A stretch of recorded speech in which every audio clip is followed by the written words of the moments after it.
बिस्मिल्लाहिर्रहमानिर्रहीम। आज हम पार्ट 3 डिस्कस करेंगे। हमने यूनिट स्टार्ट किया था drugs affecting gastro interstitial system के हवाले से, और पार्ट 2 में हमने पीपीआई ड्रग्स के हवाले से पढ़ा, म्यूकोसल प्रोटेक्टेंट के हवाले से पढ़ा और प्रोस्टाग्लैंडिन एनालॉग्स के हवाले से पढ़ा। आज हम पार्ट 3 में बाकी जो रिमेनिंग इस यूनिट को कंप्लीट करेंगे और पार्ट 3 में हम डिस्कस करेंगे लेग्जेक्टिव। लेग्जेक्टिव उन ड्रग्स को कहा जाता है जो कंस्टिपेशन के लिए यूज़ की जाती है, ठीक है, उसे लेग्जेक्टिव कहा जाता है। अच्छा, इस लेग्जेक्टिव ड्रग्स का काम क्या है?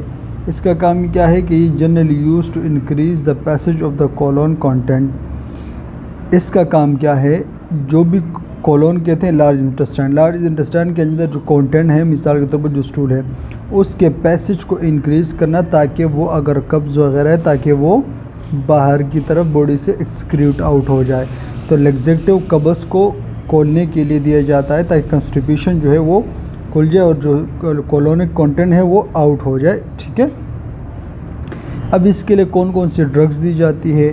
3 क्लास की ड्रग्स होती है। एक होता है केमिकल स्टिमुलेंट, एक होता है मैकेनिकल स्टिमुलेंट, एक होता है लुब्रिकेंट एंड स्टूल सॉफ्टनर। अब ये केमिकल स्टिमुलेंट कैसे, कौन कौन से इसके अंदर ड्रग्स आते हैं, इनका काम क्या है, मोड ऑफ एक्शन क्या है, मैकेनिकल स्टिमुलेंट इनके बारे में बात करेंगे और लुब्रिकेंट स्टूल सॉफ्टनर की बात करेंगे, ठीक है। आगे इस पर काफ़ी डिटेल में बात है।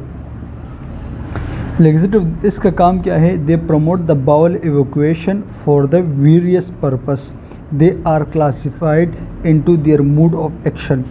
देखो, ये जितने भी लेग्जेक्टिव ड्रग्स हैं इनका एक मेन पर्पस होता है। पर्पस मेन क्या है कि जो भी बाउल है, जो भी बाउल सिंड्रोम है, उसको इवैक्यूएशन करना, स्टूल को बाहर निकालना, बाहर की तरफ बॉडी से एक्सक्रीट आउट करना, ठीक है। मुख्तलिफ पर्पस के लिए किया जाता है, ठीक है। बाज़-औक़ात ऐसे होता है कि एंडोस्कोपी वगैरह की जाती है, या बाज़-औक़ात ऐसे तो कोई सर्जिकल प्रोसीजर हो या कोई भी एक बग़ैर सर्जिकल प्रोसीजर के या कोई ऐसा प्रोसीजर हो जिसके लिए अपने इंटेस्टाइन को खाली करना होता है, तो उसके लिए भी लेग्जेटिव दिए जाते हैं ताकि वो इंटेस्टाइन जो है वो इजीली खाली हो जाए और सॉफ्ट से जो कॉन्स्टिपेशन वो भी खुल जाए। तो मुख्तलिफ पर्पस के लिए बाउल इवैक्यूएशन किया जाता है, ठीक है। अच्छा, 1 बाय 1 ड्रग्स की बात करते हैं अभी। यहाँ पर ड्रग्स को जहन में रखना। 3 किस्म के ड्रग्स हमने बात की थी। एक हमने कहा कि ये 3 चीज़ें, एक टाइप है, एक प्रोटोटाइप है और एक एक्शन है, ठीक है। अभी केमिकल स्टिमुलेंट में सबसे जो मोस्ट कॉमन जो क्लास स्टार्ट होती है, जो ड्रग स्टार्ट होता है, जिसको बेसिकोडाइल कहते हैं और जिसे डोलकोलेक्स के नाम से आती है, ठीक है, इसका फार्मूला है। तो इसका काम क्या है, इसके बारे से सब बढ़ते हैं। ये direct the stimulate of the GIT nerve and irritant laxative. मेन जहन में रखना, अगर एक पेशेंट है, मान ले कि भाई ये एक पेशेंट है, ठीक है, इसको कॉन्स्टिपेशन है और इसको हमने भाई ये वाली ड्रग्स दे दी, बेसिकोडाइल दे दिया। ये क्या करेगा? देखो, इंटेस्टाइन की लाइनिंग होती है ना, इंटेस्टाइन की लाइनिंग, तो इस इंटेस्टाइन की, अगर ये इंटेस्टाइन की लाइनिंग है, ठीक है, इसके अंदर ये लाइनिंग, यहाँ पर इंटेस्टाइन की लाइनिंग पर मसल्स होते हैं, मसल के अंदर नर्व्स मौजूद होते हैं। तो ये जैसे हम अगर ये केमिकल स्टिमुलेंट देते तो ये सीधे चले जाते हैं। फॉर एग्जाम्पल मान लें कि केमिकल स्टिमुलेंट ये जैसे जाएगा तो ये सीधे चले जाएगा, यहाँ पर जो ये नर्व है, इन नर्व को स्टिमुलेट करेगा। जैसे नर्व्स स्टिमुलेट होंगे तो नर्व्स क्या करेंगे? उस मसल की मोटिलिटी को बढ़ा देंगे। जैसे मसल मोटिलिटी इंक्रीज़ हो जाएगी, इंटेस्टाइन की जो मसल की मोटिलिटी इंक्रीज़ हो जाएगी, पेरिस्टालसिस मूवमेंट इंक्रीज़ हो जाएगा, तो स्टूल जो है वो इजीली बॉडी से बाहर चला जाएगा फास्ट मूवमेंट की वजह से। तो पहला इसका मोड ऑफ एक्शन ये है। सेकेंड ड्रग्स की बात करते हैं। मैकेनिकल ड्रग्स की बात करें तो मैकेनिकल ड्रग्स जिसमें लैक्टोज आता है, इसका काम क्या है? Increase the fluid content of the fecal material, cause the stimulation of the local reflexes. ध्यान में रखना, 2 पॉइंट यहाँ पर बड़े ज़बरदस्त लिखे।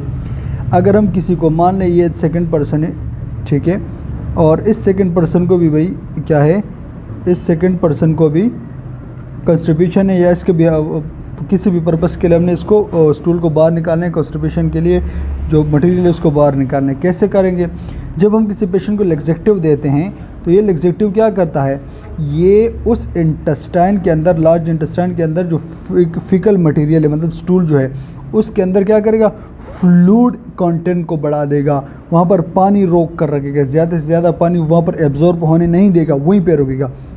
फिर ये ज़हन में रखना, जब एक इंटेस्टाइन है और इसके अंदर क्या है, इसके अंदर स्टूल मौजूद है, ठीक है, ये सारा स्टूल, और आप किसी ने पानी पी, ये क्या करे, पानी को यहाँ पर एब्जॉर्ब होने नहीं देगा, इंटेस्टाइन से बाहर जाने नहीं देगा। तो जब वाटर की कंसंट्रेशन इस लार्ज इंटेस्टाइन के अंदर ज़्यादा हो जाएगी तो जो भी फीकल मटेरियल है वो उसके अंदर फ्लूइड की एक्यूमुलेशन ज़्यादा होगी, फ्लूइड ज़्यादा होगा तो इसकी वजह से जो ये लार्ज इंटेस्टाइन की जो लाइनिंग होती है यहाँ पर लोकल रिफ्लेक्स स्टार्ट हो जाता है। तो उन लोकल रिफ्लेक्स की वजह से क्या होता है, वो जो स्टूल है वो सॉफ्ट होकर वो बाहर निकल चला जाता है, ठीक है।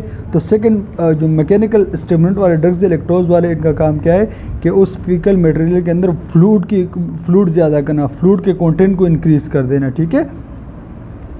ये फ्लूइड का कंटेंट इंक्रीज़ होगा तो उसके नतीजे में क्या होगा, वो लोग रिफ्लेक्स स्टार्ट हो जाएगी और ज़्यादा पानी की वजह से स्टूल सॉफ्ट हो जाएगा और निकल जाएगा। तीसरा हमारे पास है लुब्रिकेंट। लुब्रिकेंट का मतलब इसके की बात करें, मिनरल ऑयल्स भी आते हैं इसके अंदर, ग्लूकोसेट भी आते हैं इसके अंदर, ठीक है। तो ये इनके ड्रग्स के प्रोटोटाइप के लाए जाते हैं जो फर्स्ट ड्रग्स इसको दी जाती है। इनका ड्रग्स का काम क्या है, lubricating the interstitial material to promote the passage of through the GIT. इसके अंदर मिनरल्स ऑयल्स या ग्लूकोसेट मेडिकेशन आती है। ये इसका काम क्या है, इसको जहन में रखना भाई, ये काम ये कि जो इंटेस्टाइन के अंदर जो मटेरियल मौजूद है उस मटेरियल को क्या कहते हैं, लुब्रिकेट कर दे, बिल्कुल मतलब उसको ऑयली फॉर्म में कर देता है। जब हम किसी को ये लुब्रिकेंट वाले मेडिकेशन देते हैं तो वो जो इंटेस्टाइन के अंदर जो भी कंटेंट उसको बिल्कुल लुब्रिकेट कर देता है, बिल्कुल चिकनाहट कर देता है, और उसको फिर जब वो सॉफ्ट हो जाता है और लुब्रिकेंट हो जाता है तो उसकी वजह से वो ईज़िली इंटेस्टाइन से बाहर आना शुरू हो जाता है, ठीक है, उसको कोई तकलीफ़ नहीं होती। तो 3 ड्रग्स से तीनों के मोड ऑफ एक्शन ये है थे। अच्छा, अभी लैक्सेटिव की बात करें, कौन किस पेशेंट को दी जाती है, अगर किसी को कॉन्स्टिपेशन है या भी मतलब शॉर्ट टर्म रिलीफ उसके लिए भी दी जा सकता है, मतलब किसी को अभी कॉन्स्टिपेशन वगैरह तो शॉर्ट टर्म रिलीफ के लिए आप ये दे सकते हो, कॉन्स्टिपेशन खुल सकती है इसकी वजह से। अच्छा, prevention of the straining in the condition like chronic heart failure की बात हो रही है ना, कंजेस्टेड हार्ट फेलियर की बात हो रही है। अगर कोई पेशेंट कंजेस्टेड हार्ट फेलियर के साथ है या किसी को एमआई हुए, मायोकार्डियल इन्फेक्शन हुआ, हार्ट अटैक उसके बाद की बात हो रही है, या कोई पोस्टपार्टम हुआ है, मतलब किसी फीमेल की प्रेगनेंट उसके बाद, डिलीवरी के बाद, या पोस्ट ऑपरेशन के बाद, फॉर डायग्नोस्टिक एग्जामिनेशन के लिए। उस डायग्नोस्टिक एग्जामिनेशन को साइड पे करते हैं, पहले बाकी की बात करते हैं। देखो, अगर कोई पेशेंट है कंजेस्टेड हार्ट फेलियर के साथ है या किसी के हार्ट अटैक है उसके बाद, या पोस्टपार्टम या पोस्ट ऑपरेशन, ये इसलिए दिया जाता है कंजेस्टेड हार्ट फेलियर के, ताकि वो अगर उसका कॉन्स्टिपेशन है तो वो ज़ोर लगेगा, जब वो ज़ोर लगेगा तो हार्ट के ऊपर स्ट्रेस पड़ेगा, तो उसको स्ट्रेस हार्ट के ऊपर ना पड़े, हार्ट के ऊपर प्रेशर ना पड़े, तो उसकी वजह से उसको स्टूल सॉफ्टनर दिया जाता है ताकि वो इजीली स्टूल पास आउट कर सके। मायोकार्डियल इन्फेक्शन के बाद भी पेशेंटों को ये दिया जाता है ताकि वो स्टूल पास करते वक्त ज़ोर ना लगे, वरना उसके हार्ट के ऊपर प्रेशर पड़ सकता है। पोस्टपार्टम पेशेंट जो होता है उसको भी दिया जा सकता है, पोस्ट ऑपरेशन पेशेंट जो है, ठीक है। तो उसके लिए फॉर एग्जांपल की बात करें, अगर पोस्टपार्टम कोई पेशेंट होता है, ठीक है, प्रेग्नेंट वूमेन, अगर उसको प्रेगनेंसी के बाद अगर स्टिचेस वगैरह लगे होते हैं तो ऑपरेट के बाद, ठीक है, अगर तो फिर अगर वो प्रेशर लगा दी तो उसकी स्टिच लूज़ होने का या स्टिच का ब्रेक होने का ख़तरा हो सकता है, तो इसकी वजह से पेशेंट को दिया जाता है। कुछ डायग्नोस्टिक मैकेनिज़्म होते हैं, कुछ डायग्नोस्टिक पर्पस के लिए भी इसको दिया जाता है ताकि वो इंटेस्टाइन को बिल्कुल खाली हो, उसके बाद वो जो भी है वो जो भी डायग्नोस्टिक पर्पस है तो उसको देखा जाए। अच्छा, रिमूवल ऑफ द पॉइजन और टॉक्सिन, अगर कोई पेशेंट है जो पॉइजन या टॉक्सिन वगैरह उसने ले लिया हो तो उस पेशेंट को भी दिया जाता है ताकि ज़्यादा से ज़्यादा कंटेंट जो पॉइजन और टॉक्सिन का है वो स्टूल के ज़रिए फ़ौरन निकल जाए, बॉडी के अंदर एब्जॉर्ब ना हो।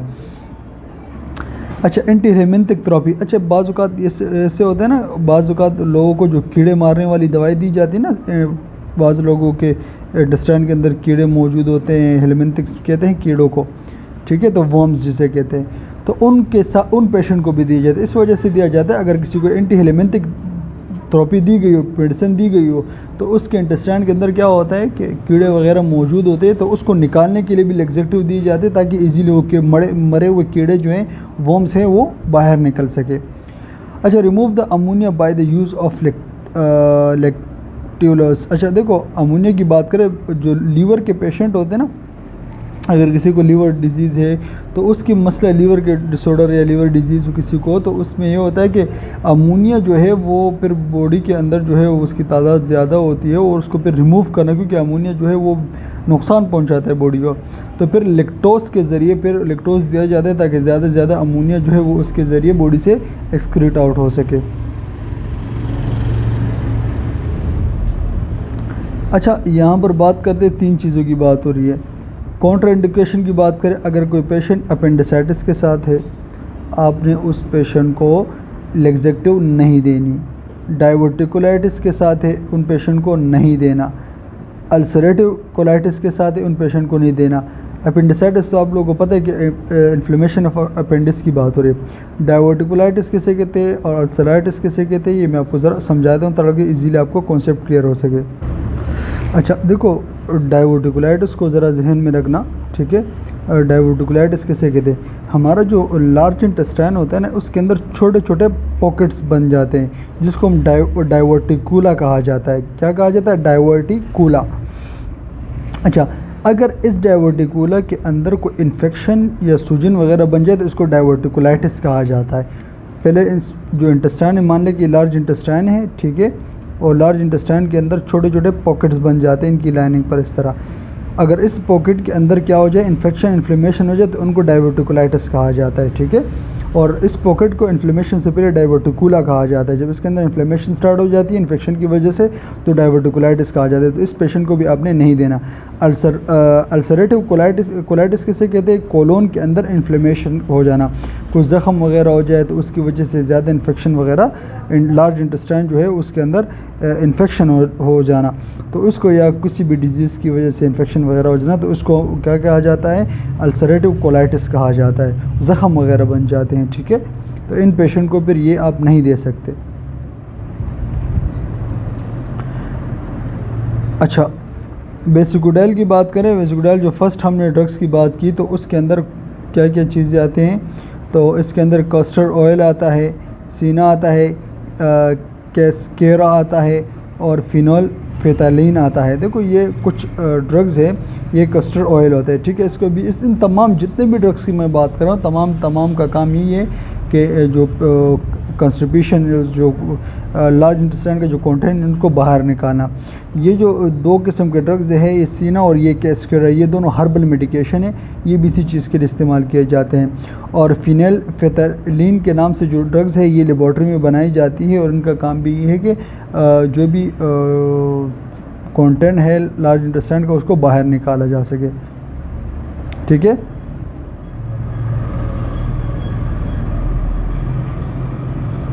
अच्छा, this agent directly stimulate the nerve, वही पहली वाली मेडिसिन की बात हो रही है जो मैंने आप लोग बताया, ठीक है। केमिकल की बात हो रही है, ठीक है, ठीक है। ये फर्स्ट हमने केमिकल स्टिमुलेंट की बात की, तो ये वही ड्रग्स है और इसका कॉन्सेप्ट मैंने आपको पहले समझा लिया कि ये इन ड्रग्स का, केमिकल स्टिमुलेटेड ड्रग्स का काम ये है कि जो नर्व्स होते हैं उनको स्टिमुलेट करते ताकि वो मोटिलिटी इंक्रीज़ करे और स्टूल जो है वो इजीली बाहर चला जाए, ठीक है।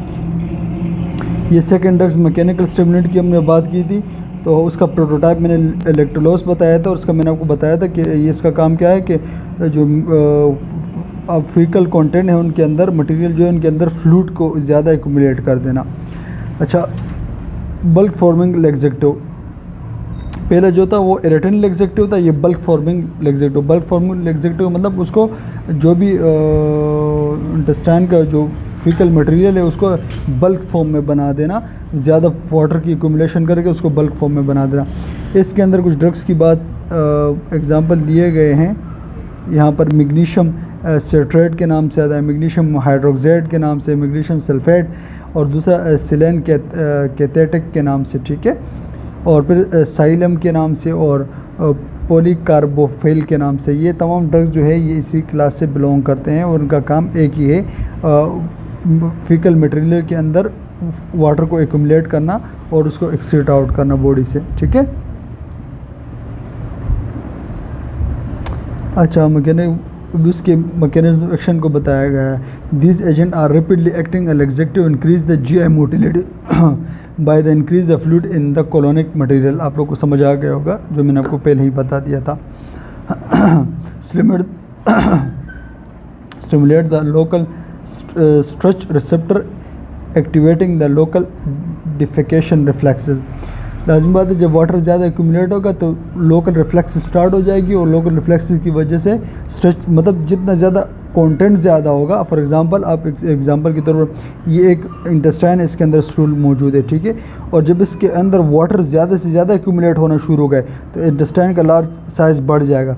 जब इंटेस्टाइन का लार्ज साइज़ बढ़ गया और यहाँ पर वाटर और फीकल कंटेंट ज़्यादा हो जाएगा तो उसके नतीजे में क्या होगी, जो इंटेस्टाइन के अंदर जो स्ट्रेच रिसेप्टर होते हैं, लोकल स्ट्रेच रिसेप्टर, वो स्टिमुलेट होंगे, क्योंकि जब लार्ज इंटेस्टाइन स्ट्रेच होगा, साइज़ बढ़ेगा तो स्ट्रेच होगा, तो उसकी स्ट्रेच रिसेप्टर जो है वो स्टिमुलेट होंगे, तो उसकी स्टिमुलेटिंग की वजह से लोकल रिफ्लेक्सेस स्टार्ट हो जाएगी और वो जो भी कंटेंट है वो बाहर निकलना शुरू हो जाएगा। अच्छा, लुब्रिकेंट स्टूल सॉफ्टनर, वो ये तो ग्लाइसरीन और मिनरल ऑयल स्टर्ड जो उसको सॉफ्ट कर देता है, प्रोटोटाइप ऑफ डिकोसेट। अच्छा, लुब्रिकेंट स्टूल सॉफ्टनर। अच्छा, इसकी डिकोसेट की बात करें, स्टूल सॉफ्टनर, इसका काम क्या है, admixture of the fat and the water producing the softer stool, glycerine and minerals oil from the slippy and coat on the colon content. Basically वो स्लिपी कोट बना देते हैं उस कंटेंट के ऊपर ताकि वो इजीली बाहर निकल सके, ठीक है। इस तमाम को मैंने आपको ऊपर एक स्लाइड में अंदर तीनों का कॉन्सेप्ट एक दफ़ा समझा दिया था, लेकिन थोड़ा थोड़ा यहाँ पर भी समझा दें ताकि रिवीजन हो जाए। अच्छा, यहाँ पर लैक्सेटिव की बात करें, साइड इफ़ेक्ट, इसकी वजह से ज़्यादा लैक्सेटिव देने की वजह से डायरिया भी हो सकता है, एब्डोमिनल क्रम्प्स भी हो सकता है, क्योंकि अगर ज़्यादा रिफ्लेक्स स्टार्ट हो गए, ज़्यादा नर्व एक्टिवेट हो गए तो पेरिस्टाल्सिस मूवमेंट बहुत ज़्यादा होगी, क्रम्प्स वगैरह स्टार्ट हो सकते हैं, नोज़े भी हो सकता है, इलेक्ट्रोलाइट फ्लूइड इलेक्ट्रोलाइट इम्बैलेंस भी ज़्यादा हो सकता है, ज़्यादा से ज़्यादा डायरिया हो जाए तो उसके फ्लूइड इलेक्ट्रोलाइट इम्बैलेंस भी हो सकता है, ये इसका साइड इफ़ेक्ट है, ठीक है। Symptomatic reaction, sweating, palpitation and flushing and fainting, चक्कर वगैरह भी आ सकते हैं और आपको स्वीटिंग, पसीना वगैरह इस तरह चीज़ें हो सकती है, पल्पिटेशन इस तरह फील हो सकता है कि दिल तेज़ी से धड़क रहा हो, कैथरेटिक डिपेंडेंसी भी हो सकती है, ठीक है।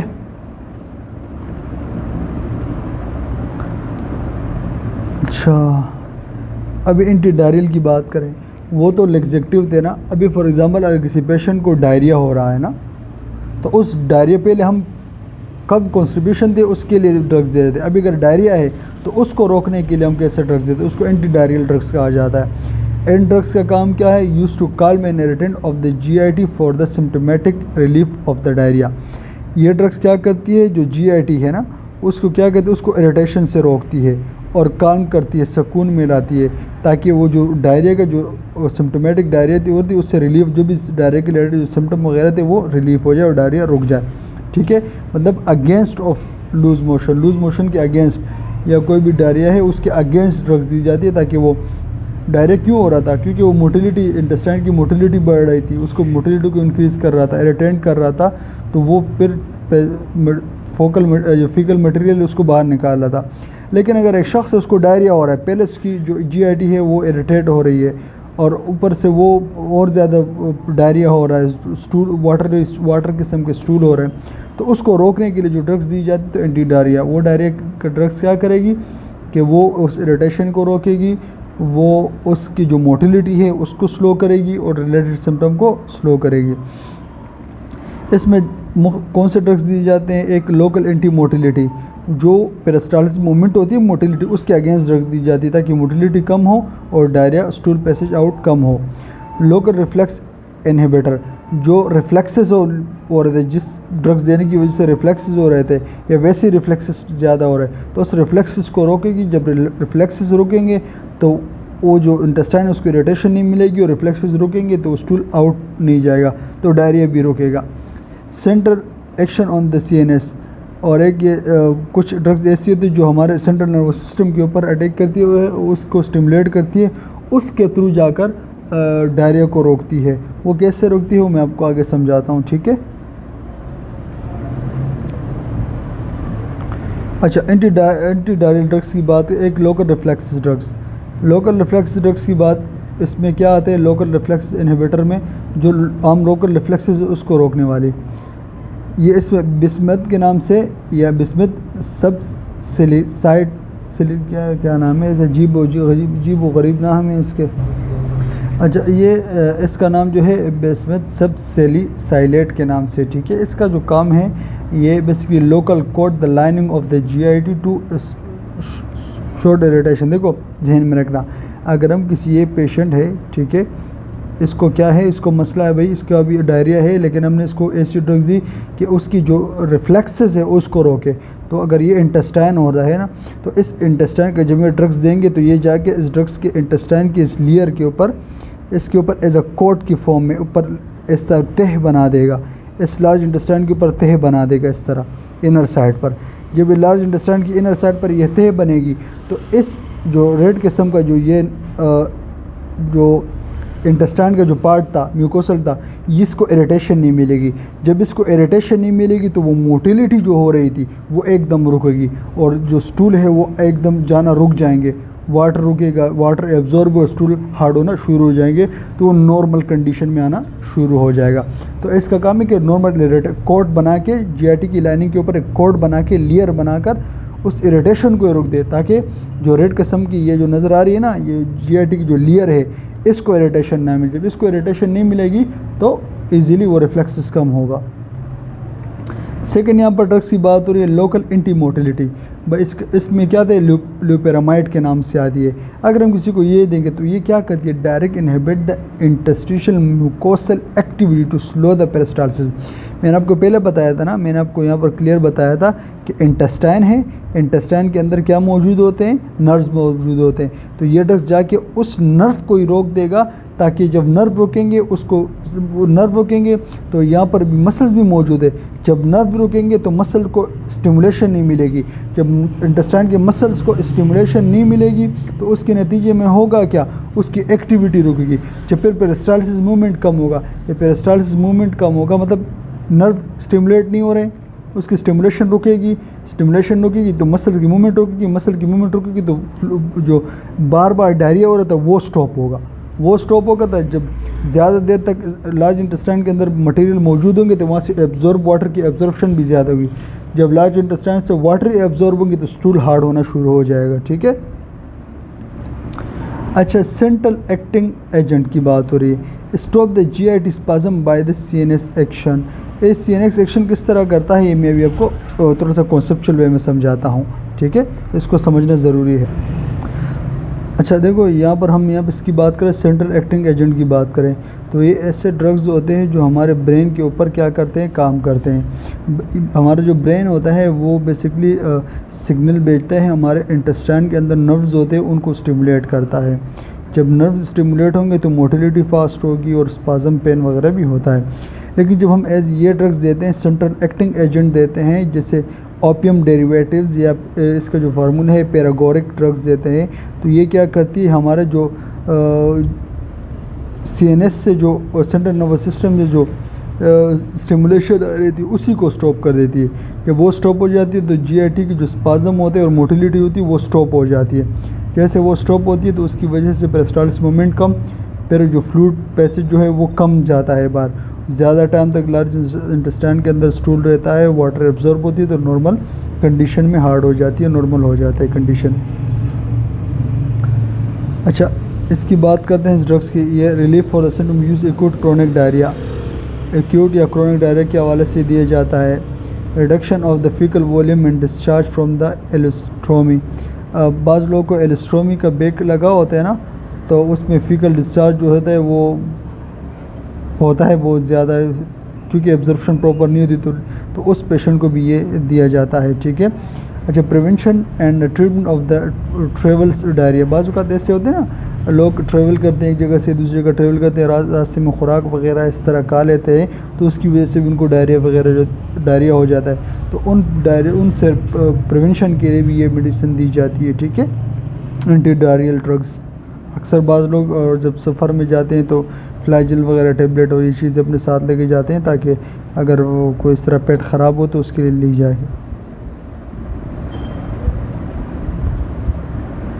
अच्छा, एंटी डायरियल ड्रग्स जो है आपने इन पेशेंट, कोई पॉइजन का पेशेंट हो उसको एंटी डायरियल ड्रग्स नहीं देनी, उसको लैक्सेटिव दिया जाता है ताकि वो जो भी जरासीम वो निकलते रहे। ड्रग्स एलर्जी, किसी को एंटी डायरियल ड्रग्स से एलर्जी हो तो नहीं देनी, जीआई ऑब्स्ट्रक्शन हो तो नहीं देनी, एक्यूट एब्डोमिनल कंडीशन हो तो इस तरह पेशेंटों को आपने नहीं देनी, ठीक है। इस तरह पेशेंटों को बिल्कुल भी मेडिसिन नहीं देनी। अच्छा, साइड इफ़ेक्ट इसकी बात करें तो इसकी वजह से ज़्यादा एंटी डायरियल ड्रग्स देने की वजह से कंस्टिपेशन भी हो सकता है, nausea, vomiting, abdominal distension and discomfort. इस तरह लग सकता है जो एब्डोमेन है वो डिस्टेंट हो गया, फूल गया हो ना, जिस तरह फूल जाता है उस तरह फील हो सकता है। डिस्कम्फर्ट, अजीब सा फील हो सकता है। टॉक्सिक मेगाकोलोन हो सकता है, इस तरह फील हो सकता है कि जो लार्ज इंटेस्टाइन है ना, मेगाकोलोन, वो टॉक्सिक तरह इस तरह फील हो सकता है। तो इसको, इसकी वजह, इसके साइड इफ़ेक्ट है, इसकी वजह से ये कंडीशन हो सकती है एंटी डायरियल ड्रग्स लेने की वजह से। अच्छा, एमेटिक्स और एंटी एमेटिक्स ड्रग्स की बात करें। एमेटिक्स और एंटी एमेटिक्स। एमेटिक्स ऐसे दवा जो उल्टी कराए, मतलब उल्टी कराने के लिए जो ड्रग्स दी जाती है ना, तो उसको एमेटिक्स कहा जाता है। और एंटी एमेटिक्स उल्टियों को रोकने के लिए, वोमिट्स को रोकने के लिए जो ड्रग्स दी जाती है वो एंटी एमेटिक्स कहलाई जाती है। उल्टी कराने के लिए जो ड्रग्स दी जाती है उसको एमेटिक्स ड्रग्स कहा जाता है। अभी एमेटिक्स क्यों देते हैं और एंटी एमेटिक्स क्यों देते हैं, इनके हवाले से बात करते हैं। फर्स्ट एमेटिक्स ड्रग्स की बात करते हैं। देखो, एमेटिक्स ड्रग्स में आईपीकेक के नाम से आती है, ठीक है, IPECAC, आईपीकेक के नाम से। ये बड़ी एग्जामिनेशन पॉइंट ऑफ से बड़ा इंपॉर्टेंट है, ठीक है। अच्छा, ये एमेटिक एजेंट है, ठीक है। ये किस लिए दी जाती है? वोमिट कराने के लिए, ताकि वोमिट हो सके, उसके लिए एमेटिक एजेंट कहलाई जाती है। एंटी एमेटिक वो दवा है जो उल्टी कराने, उल्टी को रोकने के लिए दी जाती है। उल्टी रोकने के लिए एंटी एमेटिक्स दी जाती है, जिसके अंदर फिनोथाइजीन्स आते हैं, नॉन फिनोथाइजीन आते हैं, एंटीकोलिनर्जिक, एंटीहिस्टामिन्स आते हैं, सेरोटोनिन रिसेप्टर ब्लॉकर और मिसलिनियस। तो ये तमाम किस्म के जो ड्रग्स है ये किस लिए दी जाती है? वोमिट को रोकने के लिए दिए जाते हैं। और आईपीकेक जो है वोमिट कराने के लिए दिया जाता है, ठीक है। तो दोनों ड्रग्स जहन में रखना, इस पॉइंट को लाजमन जहन में रखना, और सिरप के नाम को भी जहन में रखना। एमेटिक ड्रग्स की बात करें, इसका जो बड़ा मशहूर और पहला जो ड्रग्स है उसको आईपीकेक सिरप कहा जाता है। ये अभी आगे आपको नज़र भी आ जाएगा, ये सिरप है, ठीक है, आईपीकेक के नाम से आता है, ठीक है। ये वोमिट कराने के लिए दिया जाता है। अच्छा, ipecac syrup is irritant the GIT mucosa locally and resulting to the stimulate of vomiting center. It act within 20 minutes। ये टाइम पीरियड जहन में लाजमन रखना।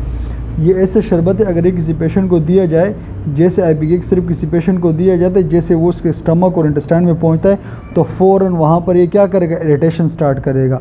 जो ऊपर वाली लेयर होती है ना, म्यूकोसा, उसको एकदम इरिटेशन करे। जैसे उसको इरिटेट करेगा, लो इरिटेशन स्टार्ट होगी तो एकदम सिग्नल जाएगा कहाँ पर? हमारा जो वोमिटिंग सेंटर है वहाँ पर, ब्रेन के अंदर जो वोमिटिंग सेंटर है, मेडुला ऑब्लिंगेटा, वहाँ पर जो वोमिटिंग सेंटर है वहाँ पर जाएगा। जैसे वहाँ पर जाएगा तो उसके रिजल्ट में क्या होगी? स्टिमुलेशन होगी और वो कंटेंट एकदम उल्टी आना शुरू हो जाएगी और वोमिट हो जाएगी।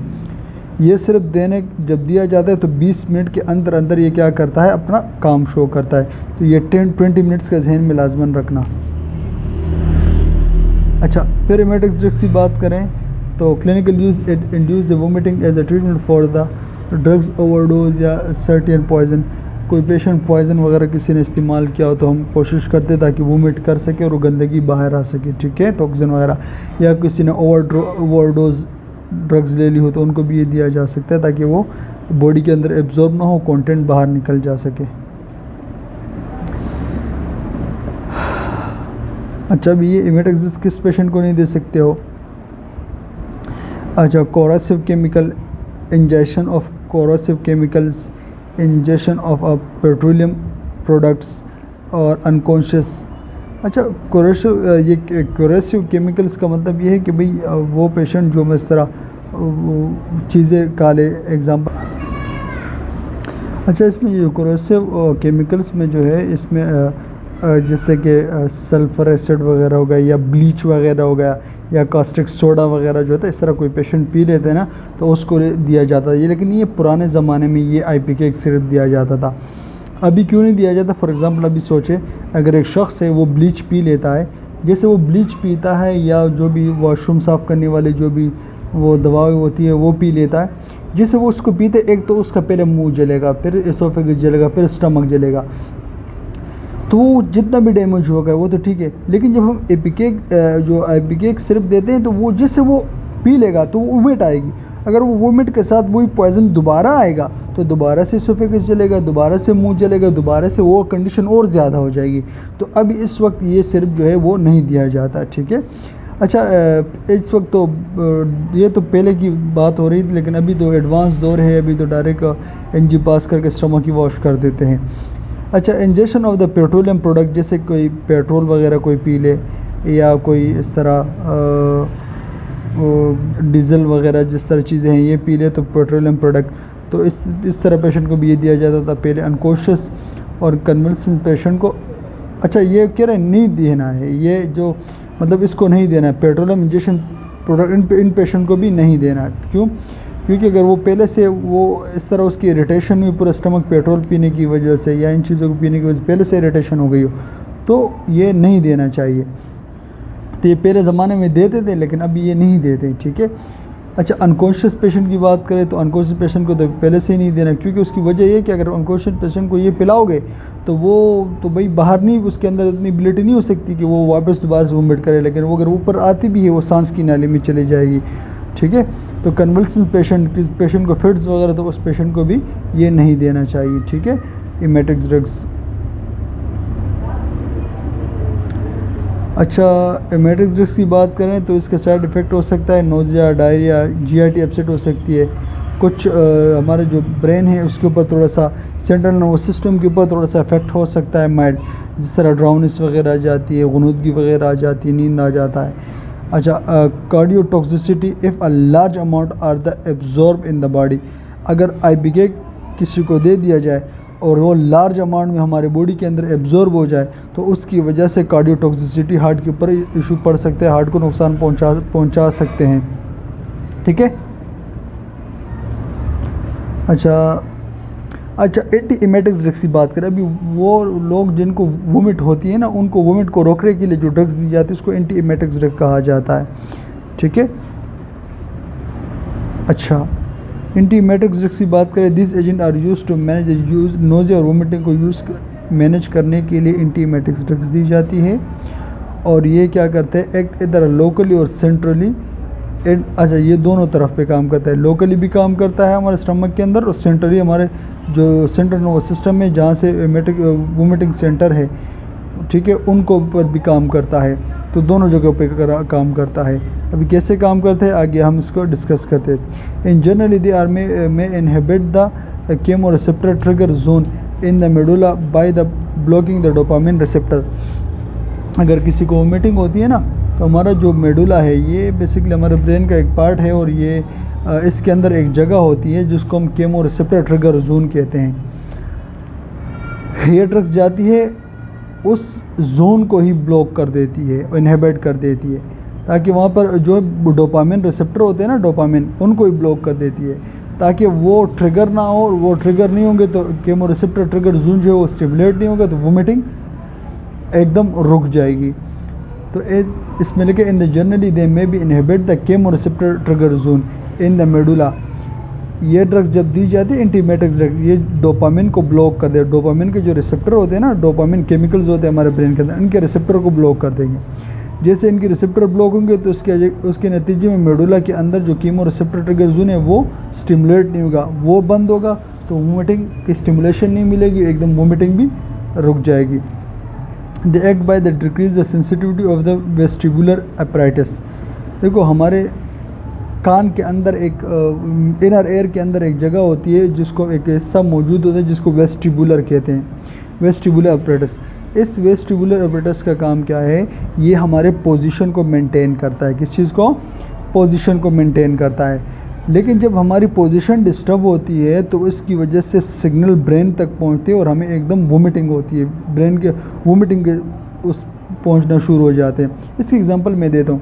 अक्सर लोग बस में जाते हैं ना तो उनको उल्टियाँ आती है, या कार में जाते हैं उनको उल्टियाँ आती है। तो क्यों आती है, अभी समझाता हूँ 1 मिनट। अच्छा, आप लोग थोड़ा ज़रा सोचें, जब आप लोग ट्रैवल करते हैं, गाड़ी में जाते हैं, बाज़ लोग ट्रैवल करते हैं तो उनको चक्कर कैसे आता है। आप समझे कि भाई अभी फॉर एग्जांपल के तौर पर मैं ट्रैवल कर रहा हूँ, लेकिन जो लोग मोबाइल यूज़ करते हैं ना तो ब्रेन को ये सिग्नल पहुँचता है कि भाई ये स्टेबल है। विजुअल जब वो चीज़ों को देखता है तो ब्रेन को मैसेज पहुंचता है कि भाई चीज़ें बिल्कुल नॉर्मल स्टेबल है। लेकिन जब गाड़ी हिलती है और गाड़ी मूवमेंट करती है या टर्न करती है या खड्डा करती है तो उसके नतीजे में फ़ौरन ब्रेन जो कान के अंदर वेस्टिब्यूल है उसको स्टिमुलेशन मिलती है कि भाई बॉडी जो है इम्बैलेंस है, बैलेंस मेंटेन नहीं है। तो ज़्यादातर जब बैलेंस मेंटेन नहीं होता और बॉडी को यही सिग्नल जाता है ब्रेन को, भाई बैलेंस नहीं है वेस्टिब्यूल की तरफ से, वो सिग्नल बार बार ब्रेन को जाते मेडुला ऑब्लोंगेटा की तरफ।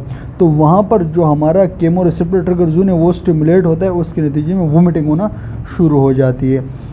ठीक है, तो बाज़ लोग जब वो मेडिसिन खाते हैं वो जाके इस वेस्टिब्यूलर अपटेक्स को थोड़ा इसकी सेंसिटिविटी को थोड़ा कम कर देते हैं, उसकी सेंसिटिविटी को डिक्रीज़ कर देते हैं। उसकी सेंसिटिविटी को डिक्रीज़ किया जाता है ताकि पे जब वो डिक्रीज़ होगी तो सिग्नल नहीं पहुँचेंगे, मेडुला ऑब्लोंगेटा स्टिमुलेट नहीं होगा तो वोमिटिंग रुक जाएगी।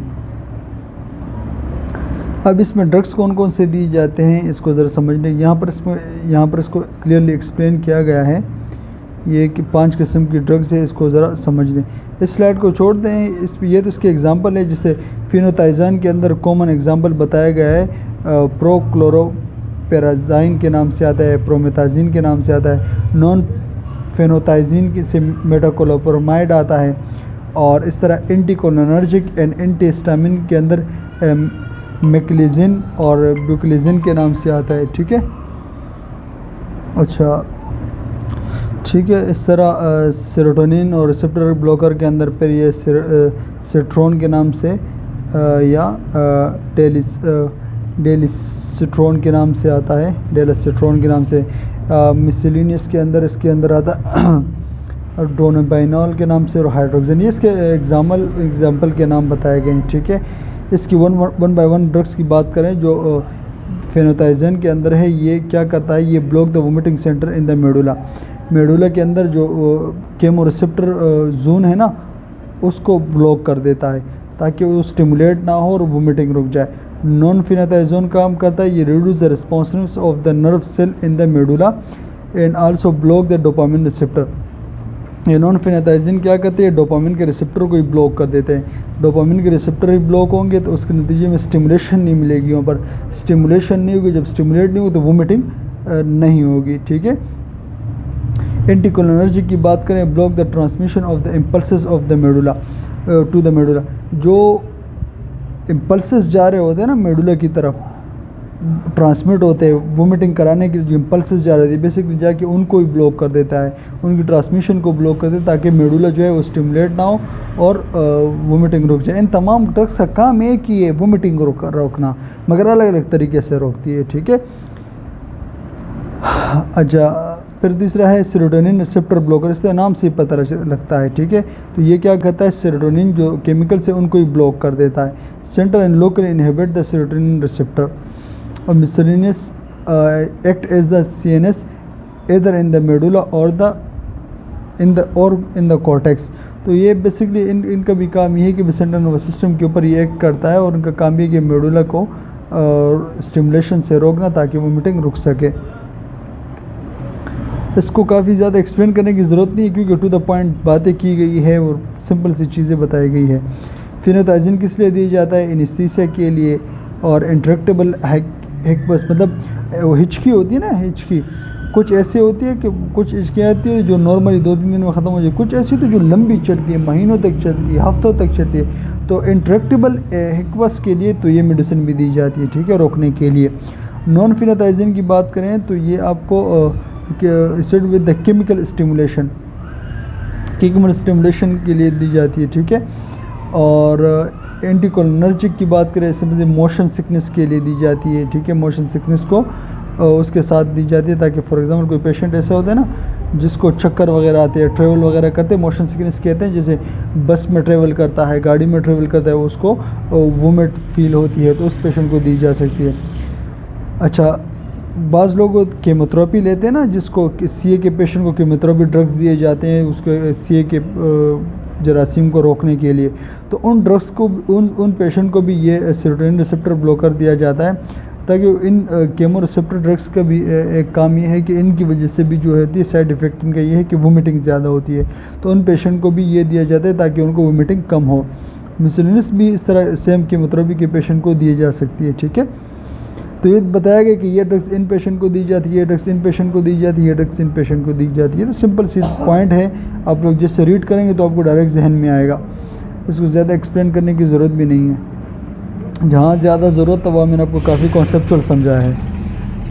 एंटीमेटिक्स ड्रग्स ट्रीटमेंट वोमिटिंग के लिए, मोशन सिकनेस के लिए। मोशन सिकनेस मैंने आपको बता दें कि मोशन सिकनेस किसे कहते हैं, ठीक है। मोशन सिकनेस मतलब ये है कि जब ट्रेवल के दौरान वोमिटिंग वगैरह आती है ना, तो उसको मोशन सिकनेस कहा जाता है। अच्छा, सीवियर सीएनएस डिप्रेशन, इसकी वजह से कॉन्ट्रा इंडिकेशन ये हो सकती है, नुकसान कोई पेशेंट जो है वो अगर सीएनएस डिप्रेस्ड का है, सेंट्रल नर्वस सिस्टम में कोई मसला है, डिप्रेशन के साथ है, तो उस पेशेंट को नहीं देना चाहिए। लीवर डिसफंक्शन का पेशेंट है, उनको भी ये मेडिसिन नहीं देनी चाहिए, ठीक है। एंटीमेटिक्स, अच्छा, orally observe is good if vomiting is not present. अगर किसी को वोमिटिंग नहीं है उस टाइम, तो ओरली आप दोगे तो ये इसका रिज़ल्ट भी अच्छा है और अच्छी तरह से ऑब्जर्वेशन होती है। अगर वोमिटिंग है मौजूद है तो उसके फिर आईवी दिया जाता है ताकि वोमिटिंग जो है वो रुक सके। Most drugs are metabolised in the liver, excrete in the kidney. ज़्यादा ड्रग्स जो है वो लीवर के अंदर इसकी मेटाबॉलिज्म होती है और किडनी के ज़रिए वो एक्सक्रीट आउट होते हैं। अच्छा, एंटीमेटिक्स ड्रग्स की बात करें, इसकी फोटोसेंसिटिविटी, ठीक है, side effect, drowsiness, dizziness, weakness, tremor and dehydration. और जब फिनाथाइजिन की बात करें तो autoimmune anticholinergic effect like a dry mouth हो सकता है, नोजल कंजक्शन हो सकता है, नाक बंद हो सकती है, यूरिनरी रिटेंशन हो सकती है, यूरिन जो है रुक भी सकता है कुछ वक्त के लिए। मेटाकोलोप्रोमाइड की अगर हम इसकी इफ़ेक्ट की बात करें तो इसकी वजह से क्या हो सकता है, EPS due to the dopamine receptor blocker. EPS क्या है ये आपको समझाता हूँ। EPS किसे, देखो पहले नॉर्मल चीज़ों को समझो। ये जो डोपामिन है ना, डोपामिन, ये बेसिकली इसका काम क्या है, ये मसल की जो मूवमेंट होती है ना हमारी, जो मसल की जो मूवमेंट उसको स्मूथली कंट्रोल करती है। लेकिन जब हम मेटाकोलोप्रोमाइड देते हैं तो ये जाके इस डोपामिन के रिसेप्टर को ब्लॉक करती है। जब डोपामिन के रिसेप्टर ही ब्लॉक होंगे तो हमारी जो मसल की जो मूवमेंट होती है ना, वो उसके नतीजे में डिस्टर्ब हो जाती है। जब मसल की मूवमेंट डिस्टर्ब होती है तो उसकी वजह से क्या होगा, ये कंडीशन काज होती है। इसको कहते हैं एक्स्ट्रा पिरामिडल सिम्टम कहा जाता है। एक्स्ट्रा पिरामिडल सिम्टम में क्या होता है, पेशेंट बाजू का ऐसे होता है कि गर्दन जो होती है इंसान की टेढ़ी हो जाती है, या जो या फेस के जो मसल्स होते हैं वो टाइट हो जाते हैं इसमें, ठीक है। और ये इसमें जो इस तरह ये मसल रिलेटेड इस तरह ये कंडीशन हो जाती है, ठीक है इसमें।